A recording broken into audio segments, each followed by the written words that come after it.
Hello my friends, welcome back to the channel Ashish साहब। आज के इस वीडियो में हम बात करने वाले हैं 12th एसपी के ऑब्जेक्टिव्स के बारे में। और आज का हमारा टारगेट होने वाला है 20 मार्क्स। आज का हमारा टारगेट होने वाला है 20 मार्क्स, क्योंकि भाई साहब अगर आपने ऑब्जेक्टिव्स की सभी वैरायटी को कवर कर लिया तो कहीं ना कहीं आपको 20 मार्क्स मिल सकते हैं। तो इसके लिए आज हम लोग नवनीत के 6 पेपर सॉल्व करने वाले, एक सॉल्व एग्जाम पेपर है और बाकी के 5 अनसॉल्व पेपर आपको दिए गए हैं। तो उसके ऑब्जेक्टिव्स डिस्कस करने से कहीं ना कहीं आपको 20 मार्क कंफर्म हो सकते हैं। उसके बाद आप टेक्स्ट बुक के ऑब्जेक्टिव्स करोगे तो आपके लिए सोने पे सुहागा हो सकता है। और वीडियो स्टार्ट करने से पहले आप लोगों से दरख्वास्त है कि वीडियो को स्टार्ट से लेकर एंड तक जरूर देखें, तभी आपको सारी चीजें समझ में आने वाली है। और इसके पहले के वीडियोस में हमने 6 मार्क केस स्टडीज के सॉल्व किए हैं, 12 मार्क आपके डिस्टिंग्विश के, टोटल मिला के 18 और 20 मार्क आज करेंगे तो हमारे तकरीबन 38 से 40 मार्क्स के आसपास के क्वेश्चंस हो जाने वाले हैं।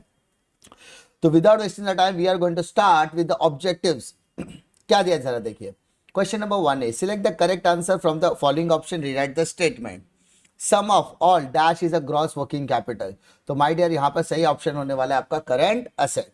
जैसे कि आपको पता है वर्किंग कैपिटल की जब भी हम बात करते हैं तो बहुत सारे जो इकोनॉमिस्ट है उनका अलग अलग तरीके का पॉइंट ऑफ व्यू है। कोई कहता है सम ऑफ करंट असेट होता है, कोई बोलता है current asset minus current liability होता है। तो सबके अलग अलग रीजंस हो सकते हैं, but the gross working capital की जब भी बात करेंगे तो वहां पर sum of all current asset will be treated as gross working capital. फिर second question, under dash method issue price of share is based on bidding. जब भी बाइडिंग की बात करेंगे तो वो हमारा होने वाला है बेटा बुक बिल्डिंग मेथड। कौन सा मेथड? Book building method.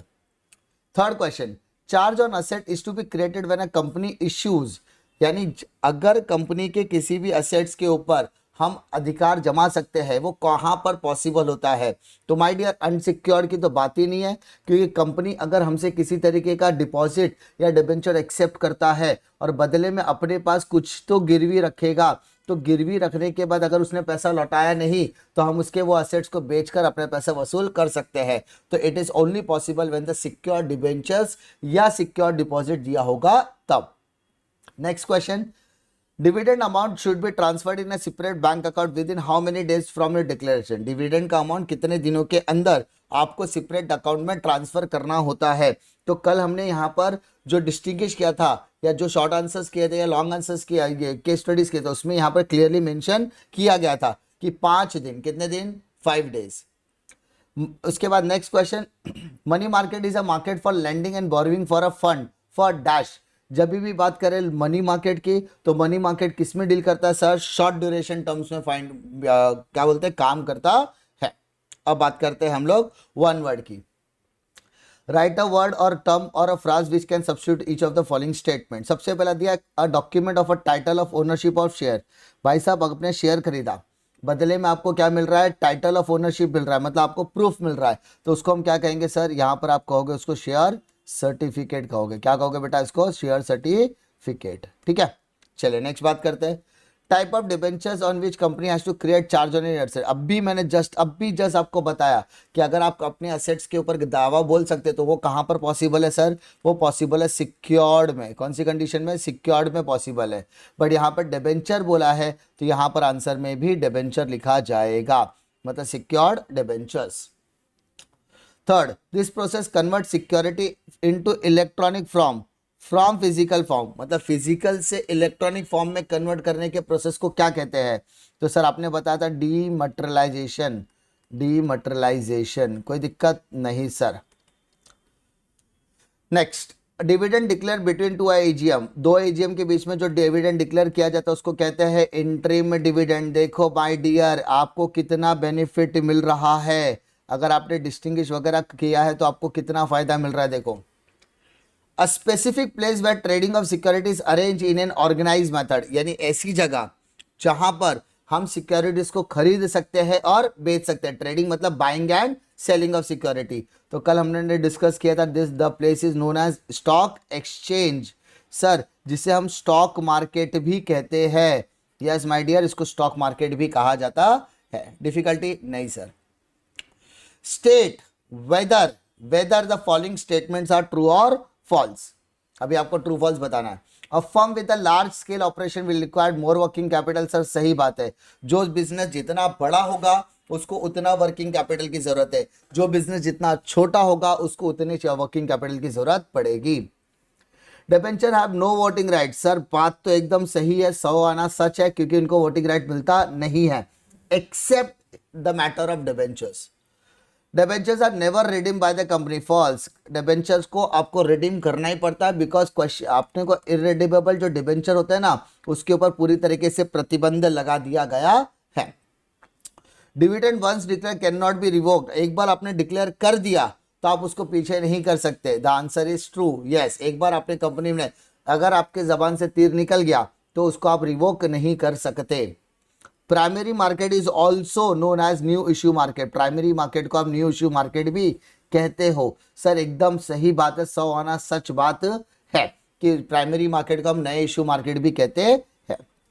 अब answer in one sentence, in what countries can GDR be issued. ऐसी कौन सी कंट्रीज है जहां पर जीडीआर को इश्यू किया जाता है? तो कौन सी कंट्री है? तो यहां पर ग्लोबल कंट्रीज एक्सेप्ट यूएसए। यानी जीडीआर कौन इशू करता है? सब पूरी दुनिया के लोग ग्लोबल डिपॉजिटरी रिसिप्ट इशू करते हैं, बट उसमें इसमें यूएसए का नाम नहीं आता।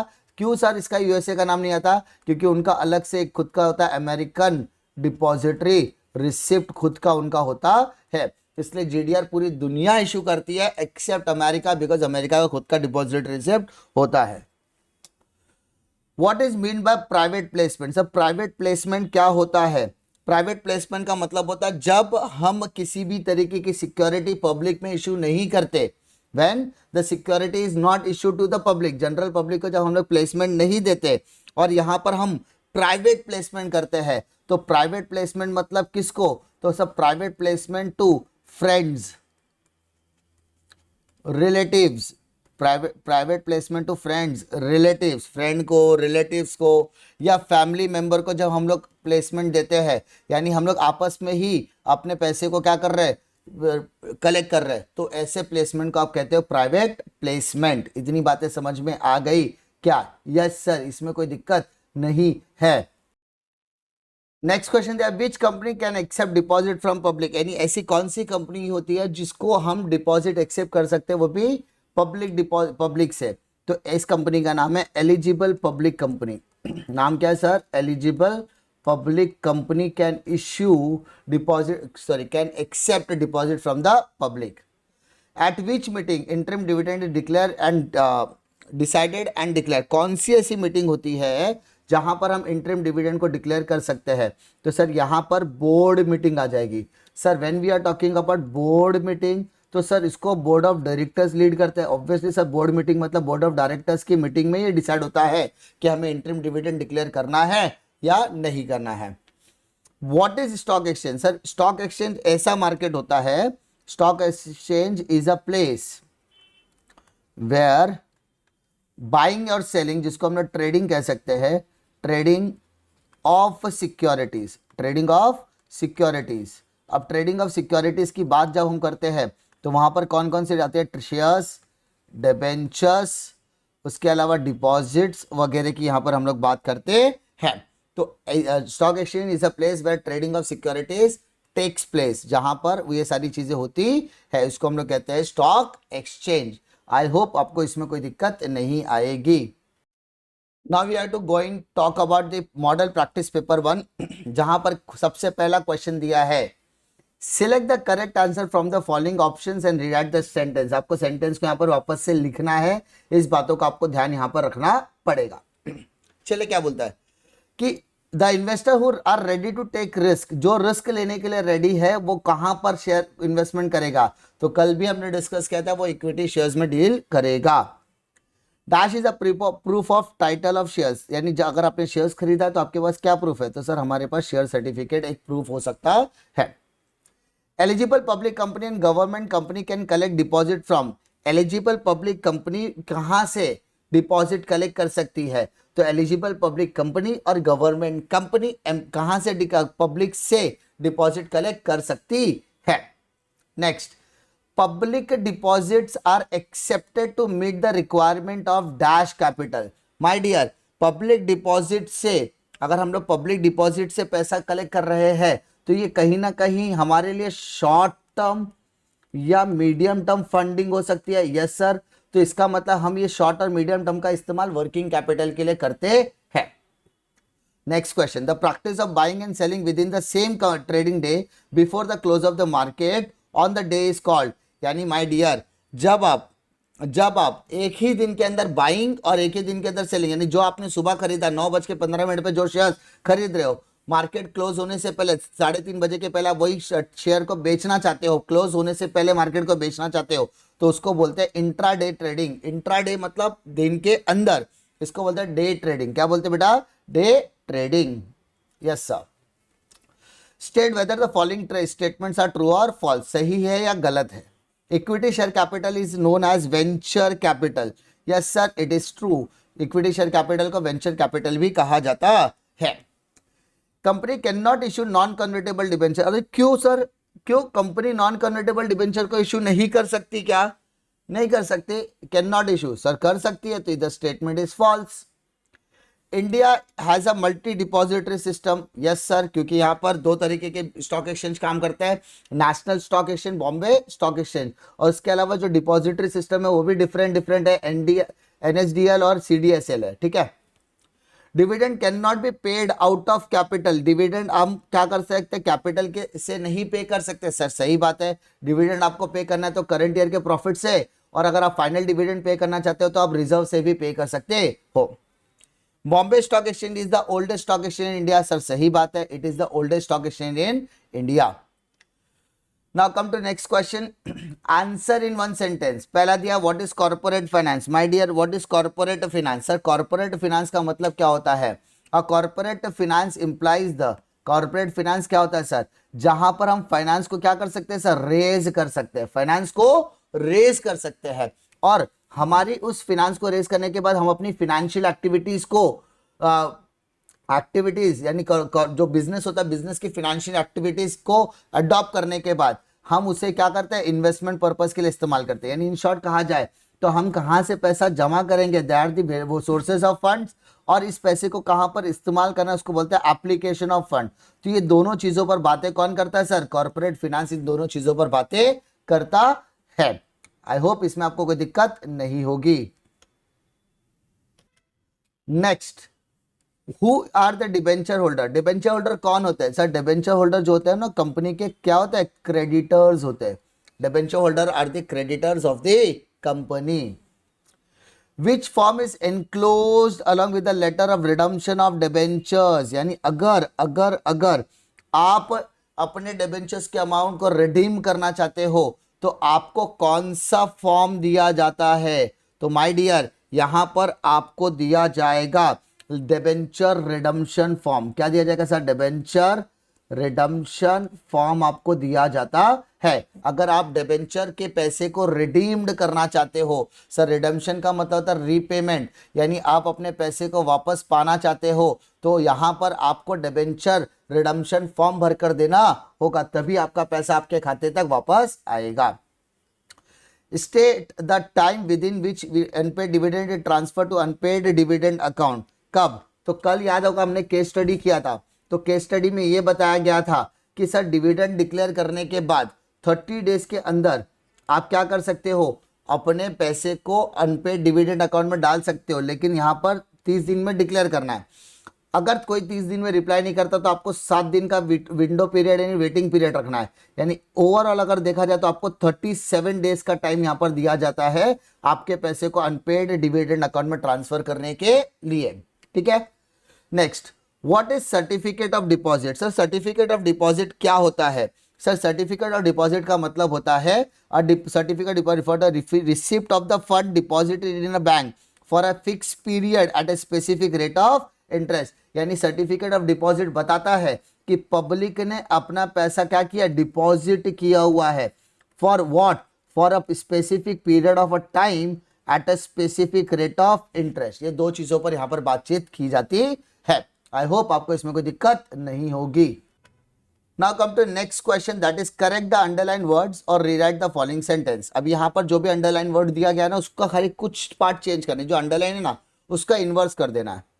Depository receipt traded in USA, USA के अंदर जो डिपॉजिटरी रिसिप्ट ट्रेड की जाती है उसको बोलते हैं sir American depository receipt.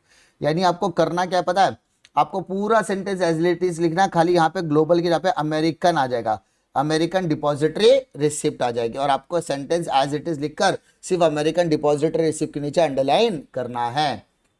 Bonus share offer to the existing employ, sir नहीं, बोनस शेयर्स किसको दिया जाता है sir, existing equity share holder को दिया जाता है, एग्जिस्टिंग इक्विटी शेयर होल्डर। तो आपको पूरा सेंटेंस एज इट इज लिखना है और इक्विटी शेयर होल्डर के नीचे क्या करना है, अंडरलाइन करना है। Government company can accept deposit from member, नहीं सर, वो पब्लिक से डिपॉजिट एक्सेप्ट कर सकती है। Preference holder are given the last priority in payment of dividend, dividend pay करने के लिए सबसे आखिरी नंबर कौन लगाता है सर, वो आखिरी नंबर लगाता है इक्विटी शेयर होल्डर। तो प्रेफरेंस की जगह पर आपका नाम आ जाएगा equity.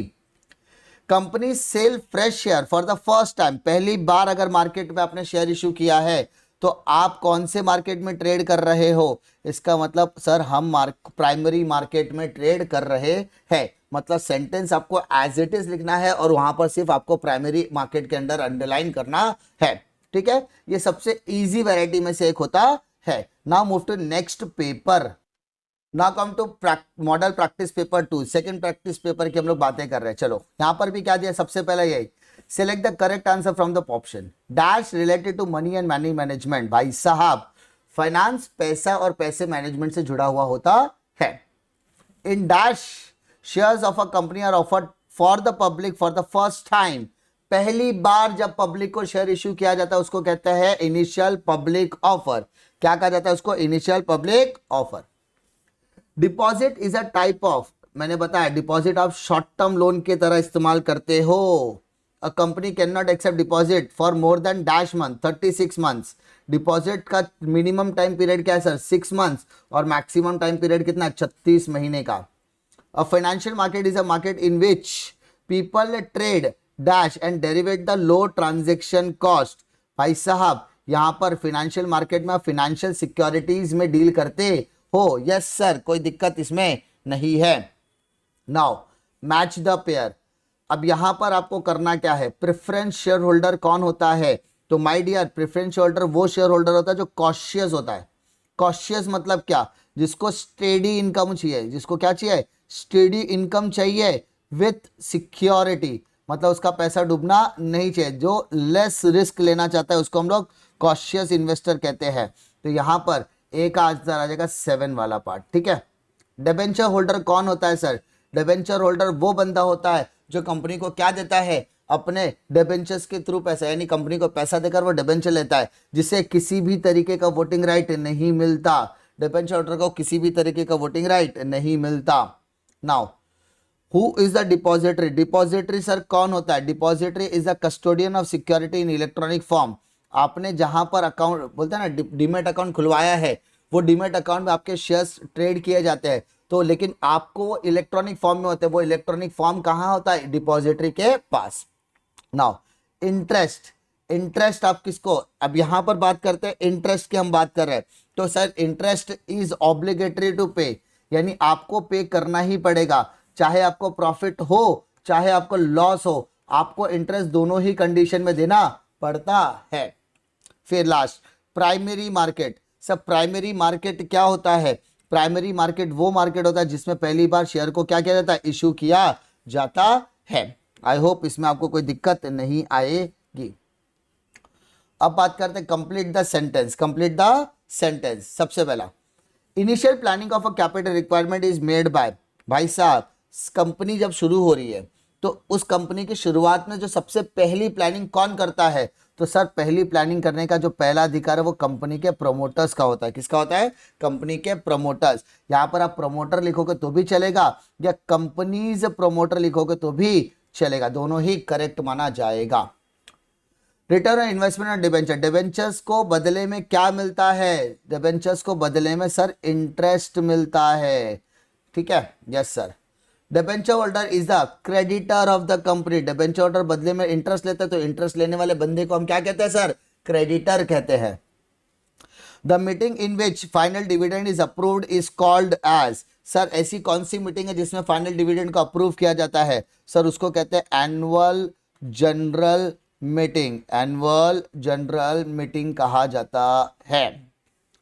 Funds borrowed and lent in a money market are for dash term. भाई साहब हम क्या कर रहे हैं? मनी मार्केट में डील की बात कर रहे हैं, तो sir money market related with short term fund, short term funds. अब select the correct option from the bracket. ये ब्रैकेट के अंदर कुछ चीजें आपको दी गई है, उसमें से एक एक करके आपको क्या करना है? उठा के लिखना है। पहला क्या दिया? Share offer to the existing share holder, यानी आप एक एग्जिस्टिंग शेयर होल्डर को आप क्या देते हो सर? एग्जिस्टिंग शेयर होल्डर को हम बोनस शेयर देते हैं, ठीक है। या share offer to the existing, यानी जो शेयर पहली बार इक्विटी शेयर होल्डर को ऑफर किया जाता है उसको हम लोग क्या बोलते हैं सर? Right shares. तो यहां पर आएगा share offers to existing share holder, ठीक है, equity share holder. My dear sir right share मतलब क्या? कि मान लो कंपनी को क्या चाहिए? पैसा चाहिए, कंपनी को फंड चाहिए, तो कंपनी के पास दो ऑप्शन है, या तो वो नॉर्मल पब्लिक के पास जाकर शेयर इशू करके अपना फंड ले सकता है, या तो वो अपने एग्जिस्टिंग शेयर होल्डर के पास जाएगा और बोलेगा कि आप ही मुझे फंड दे दो, बदले में आप क्या करो? अपने होल्डिंग बढ़ा सकते हो, तो उसको बोलते हैं राइट शेयर्स। आगे इक्विटी शेयर्स। इक्विटी शेयर्स को क्या मिलता है sir? Fluctuating rate of dividend मिलता है। Fluctuating rate of dividend, fluctuating rate of dividend dash charge on fungible asset. आप जिस असेट के ऊपर दावा बोल सकते हो वो कहाँ पॉसिबल है सर? वो पॉसिबल है सिक्योर्ड डिपॉजिट पे, क्योंकि यहाँ पर डिपॉजिट एक्सेप्ट करते समय कंपनी अपने असेट आपके पास गिरवी रखते हैं, अगर कंपनी ने अगर आपको आपका पैसा नहीं लौटाया तो आप कंपनी के एसेट्स के ऊपर दावा बोल सकते हो। अब इंटरिम डिविडेंड कहाँ पर सर? इंटरिम डिविडेंड आता है एट बोर्ड मीटिंग, यानी बोर्ड मीटिंग में डिसाइड किया जाता है कि आपको डिविडेंड देना है या नहीं। देखो पहला दो पेपर करने के बाद आपको सारी चीजें समझ में आ रही होगी धीरे धीरे। And regulator of capital market, तो it is obviously SEBI. Clear? इस पेपर में आपको कोई दिक्कत नहीं होगी ऐसी मैं उम्मीद कर सकता हूं। Now move to paper number 3, that is अपना तो चौथा पेपर चल रहा है, लेकिन वो सॉल्व एग्जाम्पल सॉल्व पेपर को देख के क्या जरा क्वेश्चन देखते हैं। Question number 1A, select same fill in the blanks बोला है। Manufacturing industry have to invest dash amount of funds to acquire fix asset.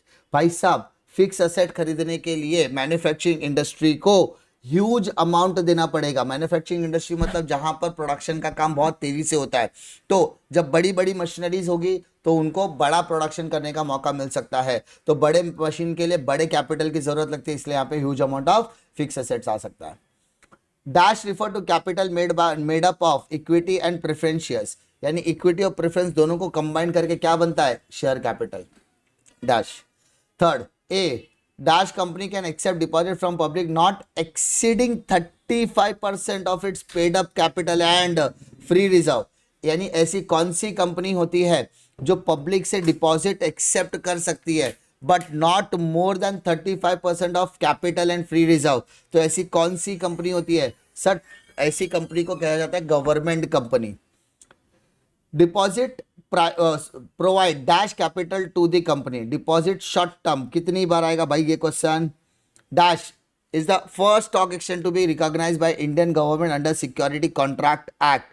ऐसा कौन सा स्टॉक है जो पहला स्टॉक एक्सचेंज है? तो आप सभी को पता है Bombay stock exchange, the oldest stock exchange in India. Depository receipt traded in country other than USA, USA को छोड़कर, यूएसए में क्या होता है? अमेरिकन डिपॉजिटरी रिसिप्ट होता है, उसके अलावा बाकी की सभी कंट्रीज में क्या होता है? ग्लोबल डिपॉजिटरी रिसिप्ट जीडीआर होता है। Secure debenture should be redeemed with in, secure debentures आप कितने दिनों के अंदर रिडीम कर सकते हो सर? 10 साल। Link between depository and investor, तो सर डिपॉजिटरी और इन्वेस्टर के बीच का लिंक कौन होता है सर? Depository participant. अगर आपने पहले 2 लेक्चर्स मेरे देखे हुए जहां पर मैंने केस स्टडी भी एक्सप्लेन की है, तो ये सब आपको बहुत ज्यादा सिंपल लगने लगेगा। Participant pre decided and fix rate of dividend is paid to, भाई साहब फिक्स रेट ऑफ डिविडेंड जब भी बोलेगा तो वहां पर आएगा प्रेफरेंस शेयर होल्डर, और जब वहां पे फ्लक्चुएटिंग रेट ऑफ डिविडेंड बोलेगा वहां पर आएगा equity share holder. The oldest stock exchange in India is BSE, सबसे पुराना क्या है, बॉम्बे स्टॉक एक्सचेंज, पूरा लिखने का बेटा। Answer in one sentence, answer in one sentence मतलब क्या, पहला व्हाट इज प्रोडक्शन साइकिल, भाई साहब प्रोडक्शन साइकिल किसे कहते हैं, production cycle is a cycle where raw material converted into finished goods। As production cycle का मतलब होता है जहां पे हम रॉ मटेरियल को फिनिश गुड्स में क्या करते हैं, कन्वर्ट करते हैं। When should a company appoint a credit rating agency, company कब क्रेडिट रेटिंग एजेंसी को इशू बोलते हैं ना अपॉइंट करती है, तो भाई साहब जब कंपनी को डिबेंचर इशू करना होता है, कंपनी को क्या इशू करना पड़ता है, डिबेंचर इशू करने के टाइम पर कंपनी क्रेडिट रेटिंग एजेंसी को अपॉइंट करती है। Next, what is convertible debenture, convertible debentures क्या होते हैं, कन्वर्टेबल डिबेंचर्स आर डिबेंचर्स, ऐसे डिबेंचर्स, ठीक है, हु, या हम ऐसा बोल सकते हैं ऐसे कौन से डिबेंचर्स है जिसको हम लोग बोल सकते हैं, convertible debentures are those debentures which get converted into equity shares after a specific period of time,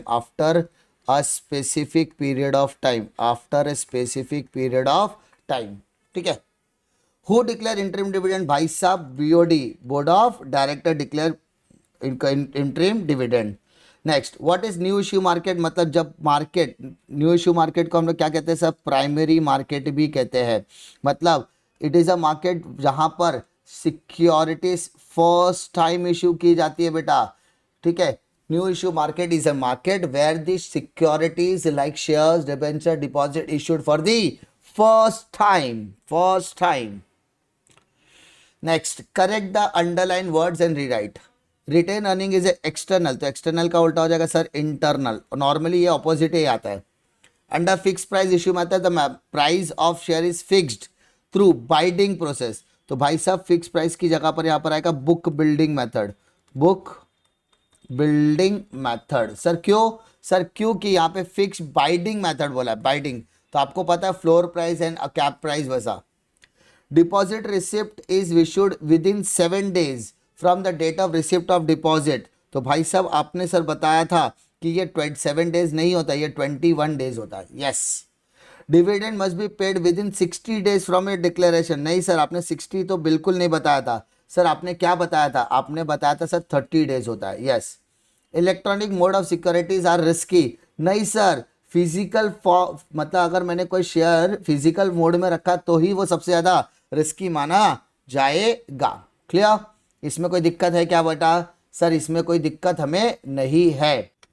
next paper दिया है क्या, देखिए select the correct answer, sir same चीज है। Corporate finance deals with the acquisition and use of dash for the business corporation, भाई साहब यहाँ पर हम किसकी बातें कर रहे हैं सर, बिजनेस कॉर्पोरेट फाइनेंस किसके बारे में डील करता है सर, कॉर्पोरेट फाइनेंस किसके बारे में डील करता है, तो भाई साहब ये कैपिटल, यूज ऑफ कैपिटल के बारे में डील करता है, क्योंकि यहाँ पे क्लियरली बोला है finance related with the capital. Dash is offer to the existing share holder को क्या इशू किया जाता है sir, right issue. Return of deposit must be filed every year on or before, sir return of deposit कितने कभी file किया जाता है सर, याद है आपने केस स्टडी कराया था, उस केस स्टडी के अंदर आया था कि रिटर्न ऑफ डिपॉजिट जो होता है वो हर साल 30 जून को फाइल किया जाता है। A company can not accept deposit for less than dash months, कितने महीने के अंदर, सर अभी आपने बताया था कि डिपॉजिट कम से कम 6 महीना और मैक्सिमम टाइम पीरियड 36 मंथ्स का होता है। Dash is a market for borrowing and lending long term, sir long term की बात कर रहे हैं सर, शॉर्ट टर्म के लिए मनी मार्केट है, तो लॉन्ग टर्म के लिए सर क्या है, कैपिटल मार्केट, कोई दिक्कत नहीं है sir. Now write the word और टर्म और phrase which can substitute, 1 word में लिखना है। Money raise by company from a public for minimum 6 months and maximum 36 month. 6 से लेकर 36 महीने के लिए सर आपने बताया था पब्लिक डिपॉजिट होता है बेटा। क्या होता है? Public deposits.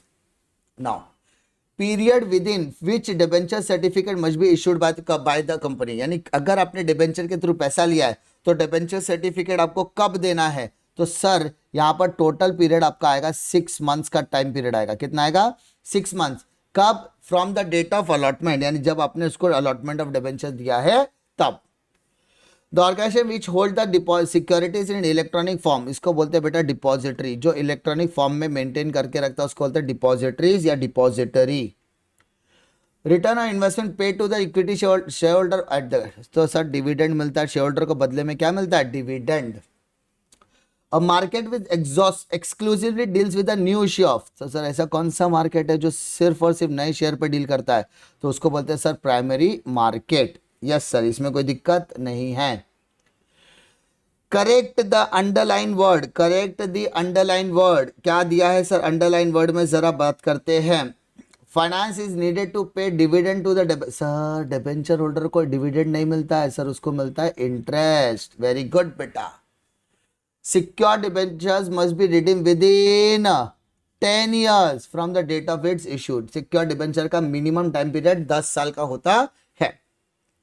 A demat request form is send to the letter of redemption, sir debenture redemption of debenture के लिए आपको रिडम्पशन रिक्वेस्ट फॉर्म या डिबेंचर रिडम्पशन फॉर्म भेजना पड़ेगा। सर क्या भेजना पड़ता है? डिबेंचर रिडम्पशन फॉर्म, क्योंकि सर इसके पहले अभी हम लोग ने डिस्कस किया हुआ है ऑब्जेक्टिव्स में। Dash dividend is an obligation to pay by the company every year, dividend पेना हर साल जरूरी है क्या? नहीं सर, प्रॉफिट होगा तो आप डिविडेंड दीजिए, लेकिन नहीं होगा तो नहीं पे करेंगे तो भी चलेगा, बट प्रॉफिट हो या लॉस हो आपको इंटरेस्ट पे तो करना पड़ेगा। In dash market already existing securities are traded, तो प्राइमरी मार्केट में पहली बार यानी जब नए शेयर्स आते हैं तो उसको प्राइमरी मार्केट में डील करते हैं। बाकी यहां पर क्या आएगा? सेकेंडरी मार्केट आएगा। क्या आएगा बेटा? Secondary market. इसमें कोई दिक्कत आपको नहीं होगी, ऐसी मैं उम्मीद कर सकता हूं। Yes sir. नेक्स्ट क्वेश्चन क्या दिया है जरा देखते हैं। Answer in 1 sentence. What are cumulative preference shares? Sir cumulative preference shares क्या होता है बेटा?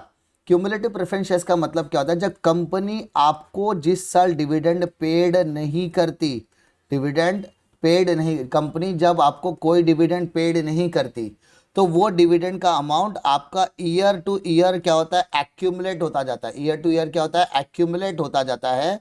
और जब कंपनी डिविडेंड डिक्लेयर करेगी तो उस साल आपके लास्ट ईयर या उसके प्रीवियस ईयर के डिविडेंड भी आपको डिक्लेयर किए जाते हैं एक साथ, यानी it gets on accumulated year by year. Dividend profit है ऐसा हम लोग कह सकते हैं सर। इसको सिंपल भाषा में अगर आप बताने की कोशिश करें तो सर क्या बता सकते हैं? यस बेटा, मैं ट्राई करता हूं आपको समझाने की।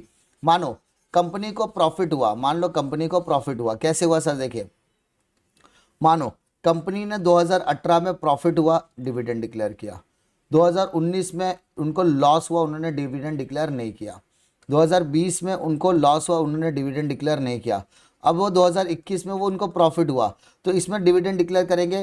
तो अगर आपके पास क्यूमुलेटिव प्रेफरेंस शेयर्स है ना, तो ये लॉस मेकिंग ईयर का भी डिविडेंड आपको एक्यूमुलेट करके यहाँ पर मिलने वाला है। यानी जब कंपनी डिविडेंड डिक्लेयर नहीं करती है तो जिस साल वो डिक्लेयर करेगी it gets on accumulated year the announcement of the dividend. ठीक है? Yes sir. चले देखते हैं। अ टाइप ऑफ डिबेंचर्स, ठीक है, प्रेफरेंस शेयर, ऐसा preference share which dividend is not paid goes on accumulated until it is fully paid, it's called accumulative। यानी अगर आपने डिविडेंड पेड नहीं किया है तो जब तक आप उसको पेड नहीं करते, फुल्ली पेड नहीं करते, तब तक वो एडअप होते जाते, एक्यूमुलेट होता जाता है। आई होप इसमें कोई दिक्कत नहीं होगी। Next, when does transmission of shares take place? Sir transmission कब होता है बेटा? ट्रांसमिशन कब होता है? जब ट्रांसमिशन तब होता है जब शेयर होल्डर की डेथ हो जाती है या इंसॉल्वेंसी हो जाती है या इंसैनिटी हो जाती है, तब आपका ट्रांसमिशन ऑफ शेयर पॉसिबल होता है। Next, what is depository repayment reserve account? Deposit repayment reserve account क्या होता है? तो सर जब company, every company has to open depository repayment reserve account in scheduled bank to deposit an amount equal to 15% of the amount deposit maturing during the current year and the following financial year which can be used only for repaying deposit। यानी जब हम deposit accept कर लेते हैं तो हमें पता है कि उसको आने वाले समय पे रीपेड करना होगा। यस सर, रीपे तो करना ही पड़ेगा। तो रीपेमेंट के लिए हम क्या करते हैं कि हमारे पास जो भी डिपॉजिट का अमाउंट है ना, उसका 15% हम क्या करते हैं, साइड में निकाल कर रखना पसंद करते हैं। तब और वो कब इस्तेमाल करेंगे, जब उसको पेड करना होगा over the period of time. Next, what is interest. Sir अगर हमने डिबेंचर, डिपॉजिट या बॉन्ड वगैरह की हम बात कर रहे हैं, जो एक तरीके की क्या इशू करता है सर, क्रेडिटरशिप इशू करता है, एक तरीके क्रेडिटरशिप इशू करता है। तो ये क्रेडिटर्स को हम जो रिटर्न ऑन इन्वेस्टमेंट देते हैं उसको हम कहते हैं interest. Yes sir, in the context of financial terminology, interest is payment made for the use of others person's money। दूसरे का जब पैसा हम इस्तेमाल करते हैं और वो हमारे लिए क्या है सर, क्रेडिटर है। ओनर का भी पैसा इस्तेमाल करते हैं, लेकिन अगर हम क्रेडिटर का पैसा इस्तेमाल करते हैं तो उसको बदले में इंटरेस्ट देंगे, लेकिन अगर शेयर होल्डर यानी ओनर का पैसा इस्तेमाल करते हैं तो उसको बदले में हम डिविडेंड देते हैं। What is stock exchange. Stock exchange के बारे में हमने डिस्कस किया था सर। स्टॉक एक्सचेंज वो जगह होती है जहां पर हम सिक्योरिटीज को क्या करते हैं, खरीदते या बेचते हैं। उस सिक्योरिटी में share, debenture, government security, bonds, fix deposit, public deposit आ जाता है। यस सर, इसमें कोई दिक्कत नहीं है। Now come to next paper, that is paper number 5। क्या कहता है देखो, 5 सेम पहला सर स्टेटमेंट है, finance is the management of what sir, monetary affairs. पैसा आता है, पैसे को मैनेज करने की चीजों को हम क्या कहते हैं, फिनेंस कहते हैं। Clear. The gap between two calls should not be less than, कितने दिनों का फर्क होना चाहिए सर, 1 महीना। यानी अगर फर्स्ट कॉल किया है तो सेकंड कॉल करने में कम से कम 1 महीने का समय टाइम पीरियड होना चाहिए। Company issue dash to invite the member to subscribe for a deposit scheme. यानी कंपनी क्या करेगी डिपॉजिट एक्सेप्ट करने के लिए। सर ये किसको इशू कर रही है, पब्लिक को नहीं कर रही, ये मेंबर को कर रही है। तो मेंबर के लिए वो सर्कुलर इशू करेगी, because it is a internal part of the company. Deposits are dash loans of the short term. मैंने बताया डिपॉजिट शॉर्ट टर्म के लिए इस्तेमाल होता है। A stock exchange is where stock brokers and traders can buy and sell of what. Stock exchange क्या खरीदना और क्या बेचने के लिए अलाउ करता है, तो सर ये सिक्योरिटीज खरीदने और बेचने के लिए अलाउ करता है। Sir next, the real master of the company. Who is the real master of the company. Company का असली मालिक वगैरह कौन होता है सर, इक्विटी शेयर होल्डर होता है। Accounts to be created for redemption of debenture. ऐसा कौन सा अकाउंट क्रिएट किया जाता है जिसमें हम डिबेंचर को रिडीम कर सकते हैं, तो सर इसके लिए हमें डिबेंचर रिडम्पशन अकाउंट को क्रिएट करना पड़ता है। किसको, डिबेंचर रिडम्पशन रिजर्व अकाउंट को क्लियर करना पड़ता है, क्योंकि इसके पहले वाले ऑब्जेक्टिव में अभी हम लोगों ने डिस्कस किया।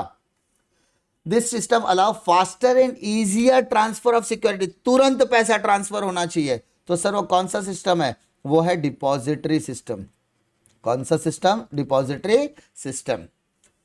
The meeting where final dividend is declare. Final dividend कहां पर डिक्लेयर किया जाता है सर, एनुअल जनरल मीटिंग में डिक्लेयर किया जाता है। Last, the first stock exchange to be recognised by Indian government under security and exchange. तो सर पहला अभी ये वाला ऑब्जेक्टिव ऑलरेडी आ चुका है, बॉम्बे स्टॉक एक्सचेंज की बात कर रहे हैं। ठीक है, अब बात करते हैं हम लोग ट्रू एंड फॉल्स की बातें करते हैं। True and false. True and false में पहला दिया है, finance is related to money and money management. Sir सही बात है, पैसे से जुड़ा हुआ है। Yes. Special resolution is needed to issue convertible debenture. Convertible debentures के लिए स्पेशल रिजोल्यूशन की जरूरत है। सर सही बात है। Debenture holder are the owner of the company. Sir गलत बात है, they are the creditor of the company. Dividend is paid to the registered share holder of the company. नहीं सर, यह सही। Yes sir, registered share holder को ही dividend दिया जाएगा। Secondary market is a commonly known as stock market. Yes sir, क्योंकि जो primary market होता है उसको न्यू इश्यू मार्केट कहा जाता है। Last, find the odd one out. Debenture. I hope आपको इसमें कोई दिक्कत नहीं आएगी। कोई भी दिक्कत आती तो कमेंट सेक्शन में कमेंट ड्रॉप कर सकते हैं। मैं अपना बेस्ट ट्राई कर रहा हूं आप लोगों को डिलीवर करने के लिए बेस्ट से बेस्ट कंटेंट, ताकि आप उसका एडवांटेज उठाकर आप अपनी एग्जामिनेशन में अच्छे से अच्छा मार्क्स परफॉर्म करें। ये ऑब्जेक्टिव सेशन देखने के बाद आप अपने टेक्स्ट बुक के ऑब्जेक्टिव्स करोगे तो आपको बहुत ज्यादा मदद मिलने वाली है। और सारी चीजों को आपको नोट डाउन करके रखना है और आने वाले एग्जामिनेशन में आपको पूरी तरीके से अपना 100% देकर ही आना है। डिस्क्रिप्शन बॉक्स जरूर चेक कीजिए क्योंकि वहां पर आपकी मतलब की सभी चीजें मिल जाएगी। और अगर अभी तक आपने टेलीग्राम चैनल नहीं ज्वाइन किया है तो प्लीज ज्वाइन कर लीजिए क्योंकि वहां पर सारे लेक्चर्स की अपडेट यहाँ पर आज मिलने वाली है। मिलता हूं मैं आपको अगले वीडियो में एक और इंटरेस्टिंग वीडियो के साथ, तब तक के लिए जय हिंद।